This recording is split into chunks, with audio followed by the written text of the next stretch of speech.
Hello friends, आज के इस वीडियोज़ में मैं आप लोगों को फोटोसिंथेसिस के बारे में बताने जा रहा हूँ। यानी प्रकाश संश्लेषण क्या है। प्रकाश संश्लेषण के बारे में बताने जा रहा हूँ। ठीक है कि प्रकाश संश्लेषण क्या है। प्रकाश संश्लेषण वह प्रक्रिया जिसके द्वारा कोई हरा पेड़ पौधा अपना भोजन बनाता है। जिस तरीके से कोई मनुष्य अपना भोजन जिस तरीके से बनाता है वो अपना मनुष्य अपने तरीके से बनाता है, उसी प्रकार कोई भी पेड़ पौधा अपने जिंदा रहने के लिए जिस तरीके का इस्तेमाल यानी भोजन बनाने के लिए जिस तरीके का इस्तेमाल करता है, जिस प्रक्रिया का इस्तेमाल करता है, उसका नाम है क्या? तो प्रकाश संश्लेषण। सिंपल सी भाषा में वह प्रक्रिया या वह विधि जिसके द्वारा कोई हरे पेड़ पौधा अपना भोजन बनाते हैं।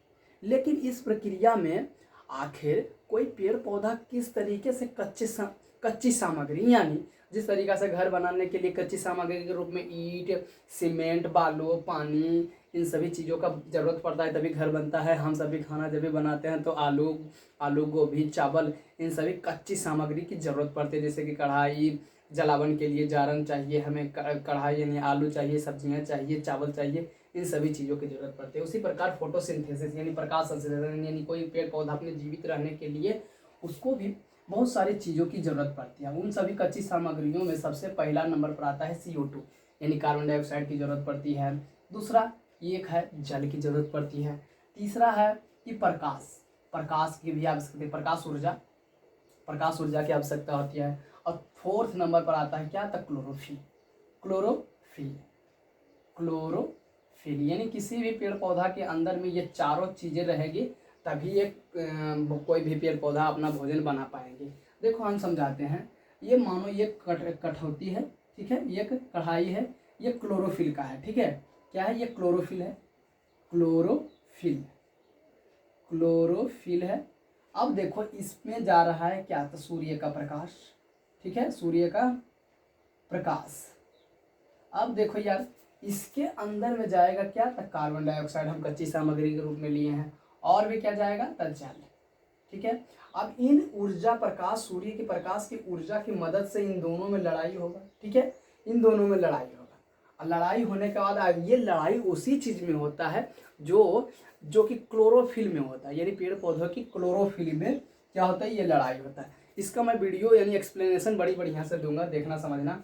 तो CO2 और H2O दोनों जब लड़ाई करता है तो बनाता क्या है यार? तो ग्लूकोज बनाता है, C6H12 और O6 बना लेता है। और प्लस में ऑक्सीजन भी बनाता है, कुछ मात्रा में जल भी बना लेता है। और ये जल जो बाहर निकलता है, इस प्रक्रिया का नाम क्या रखा गया है? तो वाष्पोत्सर्जन। क्या रखा गया है? वाष्पोत्सर्जन रखा गया है ना। और ये देखो ऑक्सीजन निकलता है और इसी ऑक्सीजन को हम सब सांस लेते हैं, ठीक है। यानी देखा जाए तो पेड़ पौधे ही हमारे जीवन का सबसे बड़ा स्रोत है। तो आप प्रकाश संश्लेषण को समझ गए। और यही क्या है कि प्रकाश संश्लेषण की प्रक्रिया में ये चारों चीज़ों का उपयोग करके पेड़ पौधा प्रतिफल के रूप में अपना ये बनाता है और इसी ग्लूकोज को पाने के लिए इन सारी प्रक्रिया का इस्तेमाल करता है, ठीक है। चलो अभी अच्छी तरीके से इसका केमिकल हम बॉन्डिंग दिखा देते हैं। अभी कढ़ाई वाला आपने उदाहरण समझ लिया होगा तो अच्छा वाली बात है, ठीक है। देखो यहाँ पे CO2 प्लस में H2O और यहाँ पे आएगा क्लोरोफिल और क्या है? प्रकाश ऊर्जा, ठीक है। और इन दोनों की लड़ाई से C6H12 O6 बनेगा और ऑक्सीजन बनेगा और जल बनेगा, ठीक है। खैर प्रकाश संश्लेषण आप समझ गए हैं। चलिए अब मैं आपको इमेज में ये जो दिख रहा है इमेज, आपको इस इमेज में समझाता हूँ, ठीक है। देखो इस इमेज को देखो यार, यहाँ पे एक पेड़ पौधा है, एक पेड़ है, ठीक है। और इस पेड़ को जल यानी जल यहाँ से मिलेगा H2O और देखो कार्बन डाइऑक्साइड इन पत्तियों में मौजूद जाएगा, CO2 डायरेक्ट यहाँ से जाएगा, ठीक है। और इन पत्तियों के अंदर में पाए जाते हैं प्लांट सेल में जाए क्लोरोप्लास्ट पाया जाता है, इन्हीं में पाया जाता है क्लोरोफिल, ठीक है। यानी क्लोरोफिल हर जगह मौजूद है, ठीक है। और इन तीनों चारों और सूर्य का प्रकाश सनलाइट डायरेक्ट इस पर आता है। और देख सकते हो कि उपोत्पाद के रूप में यहाँ ऑक्सीजन O2 निकल रहा है, ठीक है। और दोस्तों ग्लूकोज बन रहा है। ये जो इतना बड़ा दिख रहा है आपको, यहाँ पे क्या है? ये ग्लूकोज है, C6H12 और O6 बना हुआ है। कुछ मात्रा में देखो जल भी निकल रहा है, ठीक है। तो इन सभी प्रक्रिया की मदद से पेड़ पौधे अपना खाना बनाते हैं। और ये ग्लूकोज मिलने के बाद ये फ्लोएम के द्वारा, जानते हो कि पेड़ पौधा में 2 प्रकार की नसें पाई जाती है, एक है जाइलम, एक का नाम है जाइलम, ठीक है, और दूसरे का नाम है फ्लोएम। जाइलम का काम है कि नीचे से जल और मिनरल्स को क्या करना है, हर पत्तियों, हर यहाँ तक कि पहुँचाना। और जबकि फ्लोएम का काम है कि यहाँ पे बने हुए भोज्य पदार्थों को, यानी भोजन यानी C6H12O6 को बना करके हर भाग में पहुँचाना, ठीक है। तो चलिए मैं अभी आपको एक वीडियो दिखाऊंगा, तभी आपको बड़ी बढ़िया से समझ में आएगा, ठीक है। देखना, एक्सप्लेनेशन के साथ में मैं आपको दिखाता हूँ।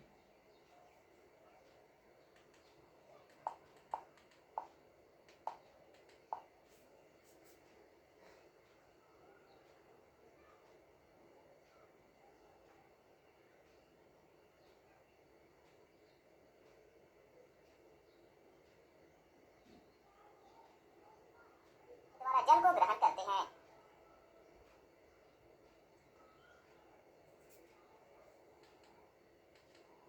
सो फ्रेंड, देख सकते हो कि अभी हम इस पर पेड़ पौधा के जड़ में गए हैं। जड़, ये जो दिख रहा है आपको, ये वाटर मॉलिक्यूल्स है, ठीक है। ये वाटर मॉलिक्यूल्स देखना कि किस तरीका से इस पेड़ के अंदर जाएगा। देखो, जा रहा है, ये चला गया है इस नस के सहारे, स्टेम जिसको कहते हैं तना, इस वाले, देखो ये स्टेम के सहारे जा रहा है, ये जल ऊपर की तरफ चढ़ता हुआ जा रहा है, जिसको जाइलम कहते हैं। जाइलम के द्वारा देखो, ये जाइलम के मदद से, जाइलम से होते हुए चला गया है, कहाँ आती है, इस पत्तियों में चला गया है, क्या आती है, H2O, ठीक है। इन जाइलम की मदद से पेड़ पौधों के पत्तियों में चला गया है H2O। अब देखो यार, यहीं पे इन पत्तियों में पाई जाती है छोटे छोटे रंध्र, ठीक है, रंध्र। देखो, इसका हम काटते हैं, इस पेड़ पौधे की पत्तियों को हम क्या करते हैं, काट देते हैं। ये जो गिर रहा है इस पर क्या है, ये सनलाइट है, सनलाइट गिर रहा है। और देखो, अभी हम इस पेड़ पौधों की पत्तियों को देखना काटते हैं। देखो, ये जो आपको कटा हुआ है, यहाँ पे देखो, ये वाला भाग, ये है पत्तियों का कटा हुआ, ये ऊपर लेयर है, और ये पत्तियों का कटा हुआ भाग है जो नीचे का लेयर है। यहाँ जो आपको छोटे छोटे जो दिख रहा है, ये क्या है, तो ये है रंध्र। क्या कहते हैं इसको, रंध्र कहते हैं, जिसको हम स्टोमेटा कहते हैं। और यहाँ पे जो आपको ये दोनों लाल लाल दिख रहे हैं, इसको कहते हैं गार्ड सेल कहते हैं। और यही वाला क्या है, ये इस तरीका से रहता है, ठीक है, ये इस तरीका से रहता है, up down up down up down होते रहते। इसके अंदर घुसता है कार्बन डाइऑक्साइड, घुसता रहता है, ये अप डाउन, यानी बाहर जब निकलता है तो खुल जाता है, फिर कार्बन डाइऑक्साइड जाता है, इस तरीका से जाते रहता है, आते रहता है। और इस वाले में जो देख रहे हैं आप, ये प्लांट सेल है, प्लांट सेल यानी क्लोरोप्लास्ट इसमें मौजूद रहेगा। और इसी के अंदर में सूर्य का इसके द्वारा कार्बन डाइऑक्साइड यहाँ पे आएगा, सूर्य का प्रकाश इसमें आएगा, सूर्य का प्रकाश आएगा, और कार्बन डाइऑक्साइड जैसे, और पत्तियों की मदद से यहाँ पे जल जाएगा H2O। और इसी के अंदर में क्या है, खाना बनेगा।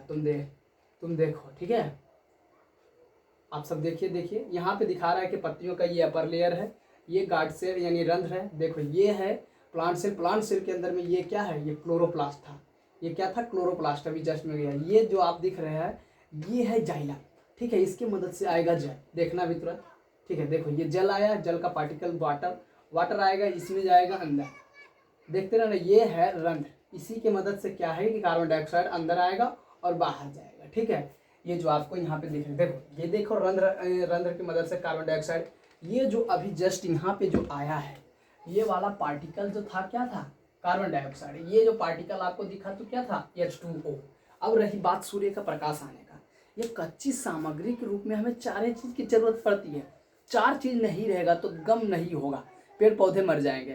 पहला वाटर, दूसरा कार्बन डाइऑक्साइड, और तीसरा सूर्य का प्रकाश, और चौथा है क्या, तो क्लोरोफिल रहना चाहिए, तभी भोजन बनेगा, अन्यथा नहीं बनेगा। इन चारों में से एक भी की भी कमी अगर हो गई तो भोजन नहीं बनेगा। और ये पत्तियों के किस भाग में बनता है, तो क्लोरोफिल में बनता है, ठीक है, क्लोरोफिल के साथ में बनता है। तो देखना, देखो, कार्बन, यहाँ पर से कार्बन डाइऑक्साइड भी चला गया है, और ये था रंध्र, ये दोनों गया, कार्बन डाइऑक्साइड भी गया, वाटर भी गया। यहाँ पे क्या है, तो ये है क्लोरोप्लास्ट।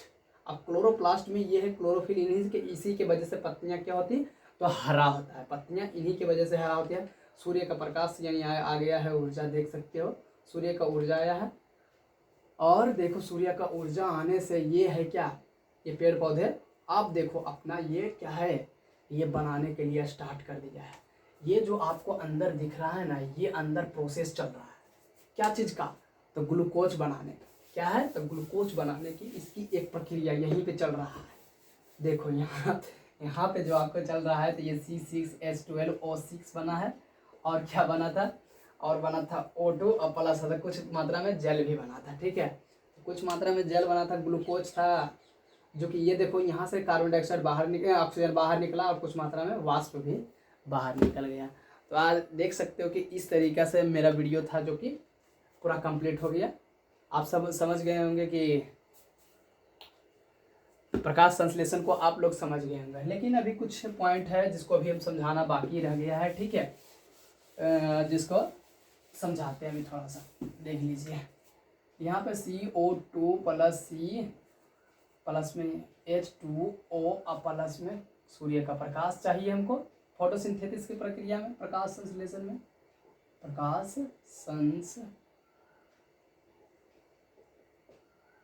प्रकाश संश्लेषण में सूर्य का प्रकाश क्लोरोफिल और बनाएगा क्या, तो C6H12O6 प्लस में ऑक्सीजन और प्लस में कुछ मात्रा में जल भी बनाएगा और प्लस में, ठीक है। अब तुम देखना यहाँ पर कुछ ऑब्जेक्टिव्स आते हैं। देखो बोलेगा कि यहाँ पे जो ऑक्सीजन आया है वो किससे टूट के आया है, तो जल से। किससे टूट के आया है, तो जल से। यहाँ पे एक क्वेश्चन बनता है कि आखिर यहाँ पे जो ऑक्सीजन बना है कार्बन डाइऑक्साइड के टूटने से बना है या फिर जल के टूटने से बना है। तो यहाँ पे है कि जल के टूटने से ये ऑक्सीजन का निर्माण हुआ है, और कार्बन डाइऑक्साइड और फिर बचा हुआ जो था, उन दोनों के मिलने से क्या बन गया, ग्लूकोज। और इस तरीक़ा से इस पेड़ पौधे की फोटोसिंथेसिस की प्रक्रिया होती है संपूर्ण। आज का मेरा ये वीडियो हो गया है समाप्त, और कल के वीडियो में मैं बताऊंगा मानव ह्यूमन डाइजेस्टिव सिस्टम कैसे होता है, उसका पार्ट बाय पार्ट क्लास चलेगा। आज के वीडियो पर यहीं बैंड